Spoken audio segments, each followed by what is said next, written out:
Bonjour et bienvenue sur TF Toy Box. Cette semaine, on rattrape les news sur les 2 dernières semaines et on enchaîne tout de suite avec les photos du prototype de Minerva. Donc Minerva sera probablement une figurine exclusive aux États-Unis. Il s'agit d'un repeint de la figurine Elita One de la vague 2 Legacy. Minerva était un personnage de la série Master Force exclusive au Japon en 1988.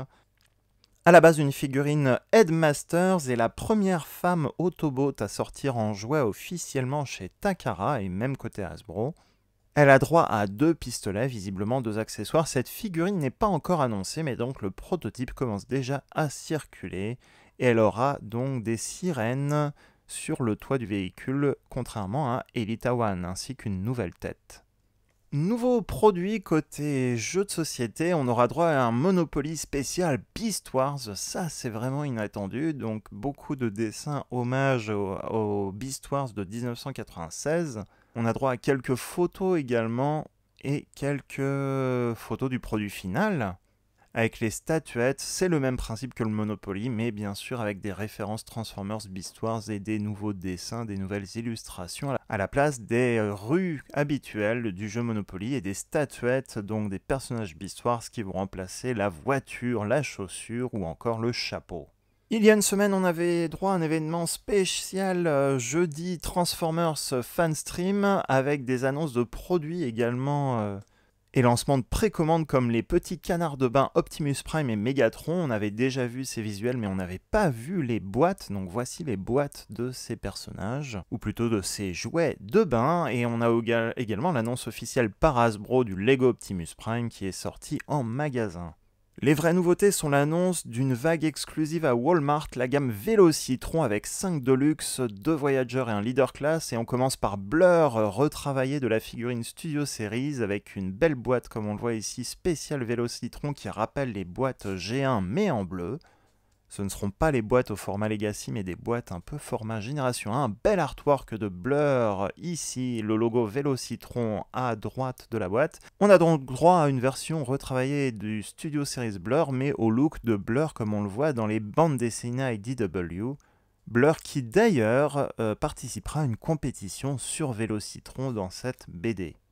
Deuxième figurine, il s'agit de l'Autobot Burnout, un hommage à la figurine Diaclone de Skids, donc sans surprise une figurine repeinte de Skids mais avec une nouvelle tête. Il aura les mêmes accessoires que Skids Legacy, donc c'est une voiture noire.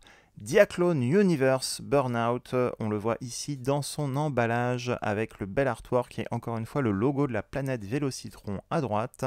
Le designer l'a même eu en main pour la démonstration pendant la vidéo, il aura donc là une belle nouvelle tête pour cette version Diaclone.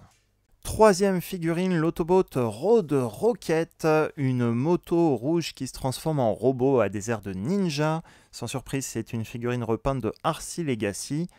Le jouet Génération 2 Road Rocket avait bel et bien des roues à l'arrière de ses épaules. Lorsqu'Arcy a été révélée, on pensait qu'elle serait repeinte en Road Rocket, et bien là, on a la confirmation. Le look a l'air mieux pour Road Rocket que pour Arcy, vu que la moto est vraiment proche du personnage, et le look du robot aussi. Après, c'est un bon complément, puisqu'Arcy reste bleu et Road Rocket en rouge. Quatrième figurine, et qui avait déjà fuité également, il s'agit de Clamp Down, un repeint de la version terrestre de la voiture Red Alert, qui était une version modifiée de Sideswipe. Elle vient de l'univers Diaclone, effectivement. Red Alert, côté Hasbro dans Transformers, a été prise d'une voiture de police Diaclone à la base dans les années 80. On voit ici la boîte, l'artwork, un bel artwork de cette figurine. C'est donc une version de Red Alert Kingdom qui nous est proposée ici, repeinte avec des écrits de police et des logos de badges de police. Cinquième figurine qui n'a rien à voir avec l'univers de la course, il s'agit de Cosmos, Génération 1 Cosmos, la soucoupe volante de la saison 2 Transformers. Une belle figurine basée sur la figurine Buzzworthy Origin Bumblebee apparemment. Pour l'inclure dans l'univers de la course Vélocitron, il a droit à un petit drapeau en plus. Drapeau pour signifier le début et la fin de course. On a droit également à un bel artwork de Cosmos, l'Autobot Cosmos. Là, il n'y a pas d'univers précisé, il s'agit de l'univers Génération 1, bien sûr. Un moule qui, comme Bumblebee, Whale One, Netflix ou Soundwave G1, risque d'être exclusif à Walmart pendant quelques temps. On le voit ici comparé à la version précédente de Titan Returns Cosmos. C'est donc une petite figurine Deluxe Class comparée au Legend Class de l'époque. Effectivement, ce sont des exclusivités Walmart aux États-Unis et cette gamme remplace la gamme Netflix qui était déjà une exclusivité aux États-Unis, donc une gamme constituée essentiellement de repeints. Donc c'est la continuité pour la gamme Legacy de cette gamme exclusive. Dans la semaine, les designers ont également partagé des photos du prototype finalisé de Cosmos. On le voit surtout en comparaison avec le Kingdom Uffer, donc ce sera à peu près la même taille que ce petit mini-bot. L'échelle entre les mini-bots G1 est donc respectée à peu près. Premier Voyager de la gamme Road Hauler, un véhicule de construction inspiré des Constructicons, qui avait droit à un jouet exclusif Iobi début des années 2000 uniquement chez Takara. Road Hauler est donc un repeint de Grapple. Il aura les mêmes accessoires, il aura la modification pour ne pas casser au niveau du point de connexion de l'arrière du véhicule. Road Hauler avait déjà fait son apparition dans les BD IDW sur Vélocitron en tant que participant à la course, même si c'est pas trop un véhicule de course. Dans l'histoire, à la base, c'était un Constructicon, mais qui a décidé de quitter le groupe et de rejoindre les Autobots, car il n'aimait pas trop la tournure de l'équipe et les envies de l'équipe. Deuxième Voyager Class, il s'agit de Override, la chef de la colonie Vélocitron, qui est une voiture de course qui remporte toutes les courses pour garder également son titre de chef de la colonie. C'est une femme Transformers qui va donc rejoindre le rang des Autobots, une figurine à peu près de la taille de Hot Rod Studio Series, une taille de luxe mais plus complexe que la majorité des figurines de cette taille. Réel clin d'œil et hommage au concept de Legacy, ce personnage vient de l'univers Unicron Trilogy et précisément la série Cybertron, le troisième chapitre appelé Galaxy Force au Japon, et cette série date de 2005. Elle vient du même univers que Metroplex, le nouveau titan annoncé cette année pour la gamme Legacy. Au passage, pourquoi Vélocitron et Speedia? Eh bien tout simplement, Vélocitron est une des colonies Transformers habitées essentiellement par des Transformers qui règlent tous les problèmes sociaux et leurs conflits par des courses. Donc ce sont essentiellement des voitures de course rapides, mais on a quand même des véhicules de construction, des camions également. Speedia est le nom de Vélocitron du côté de chez Takara au Japon dans la série Galaxy Force, l'équivalent de la série Cybertron en 2005, donc côté Hasbro, qui a fait découvrir cette planète. Et la course Vélocitron 500 était le nom de la course sur Vélocitron, la grande course dans les bandes dessinées IDW. Dernière figurine qui suscite beaucoup de controverses, il s'agit de Scourge de l'univers Transformers Robots in Disguise de 2001. Beaucoup de controverses vu qu'il est censé représenter un personnage aussi appelé Black Convoy au Japon. Mais le look de la figurine originale était un peu différente avec du gris sur le torse et cette version donc de Vélocitron 500 ressemble plutôt à un Nemesis Prime avec le torse noir. Comme la version originale, ce personnage se base sur le jouet Génération 2 Laser Optimus Prime, la version du camion qui se transforme en camion citerne. Il a le droit par contre au logo original des Combatrons ou des Commandos, en tout cas dans la série japonaise, un logo Génération 2 Autobot renversé sur son épaule.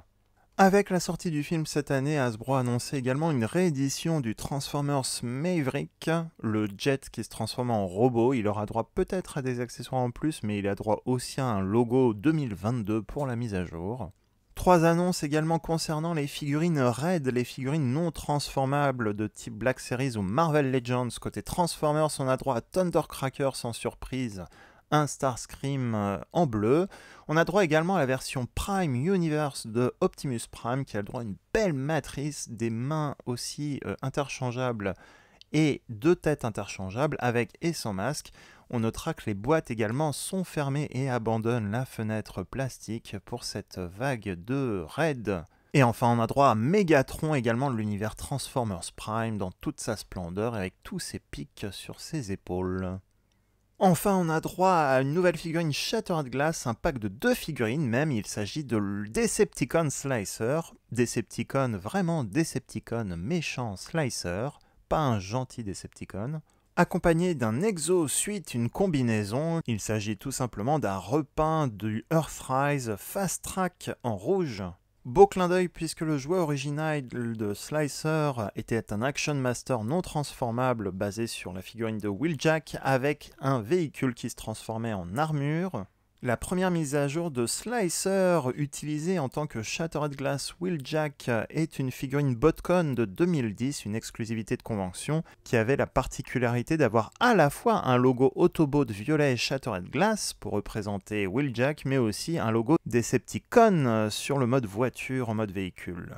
Basé sur le jouet Energon Downshift qui avait 2 pistolets transparents et qui ressemblait à Wheeljack Génération 1. On a donc droit sans surprise à ce slicer basé sur la version Earthrise de Wheeljack, une voiture bleue, voiture de course. Son mode robot est magnifique. On remarquera qu'il n'a ni logo Autobot et Decepticon sur le torse. Et il a droit à 2 nouvelles armes en plus, basées sur le jouet de la gamme Energon, donc la figurine Botcon de 2010. Et il est probable qu'il n'y ait pas de logo pour que vous puissiez choisir s'il s'agit du méchant Autobot Wheeljack Shattered Glass ou du Decepticon Slicer. Et comme on le disait, il vient avec une autre figurine de luxe, le Fast Track repeint en rouge qui sera donc son Exo-Suite. Ça tombe bien, c'est un weaponizer qui se démonte et se remonte de plusieurs façons, notamment bien sûr un robot qui sera le Fast Track rouge de votre collection.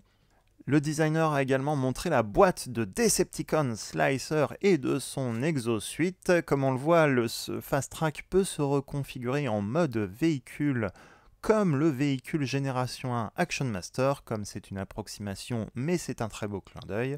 On aura droit aussi à une photo proche de son portrait. Et souvenez-vous, Fast Track peut devenir une lance pour Scorponok ou Black Zarak, et donc le designer voulait que ce Exo-Suite soit rouge aussi pour faire une lance pour Black Zarak. Black Zarak vient avec une lance non transformable, ici vous pouvez lui ajouter donc une deuxième lance, une deuxième arme rouge pour votre Titan Legacy. Et bien sûr, Fast Track pourra se reconfigurer en armure, en weaponizer comme les versions précédentes. Côté nouveauté sortie en France, on a droit chez Magnatoys à Cyclonus de la gamme Génération Select avec des autocollants et un Target Masters. Il a toujours en stock également les figurines Buzzworthy Bumblebee. Et enfin, il a stocké Beast War Wolfang le loup, la réédition Beast War The Vintage, qui complète très bien la gamme d'Animo Maximal Kingdom.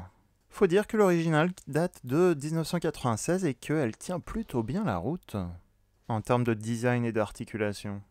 Les news de la semaine, c'est terminé. J'espère que cette vidéo vous a plu. Si c'est le cas, n'oubliez pas le pouce positif avant de partir.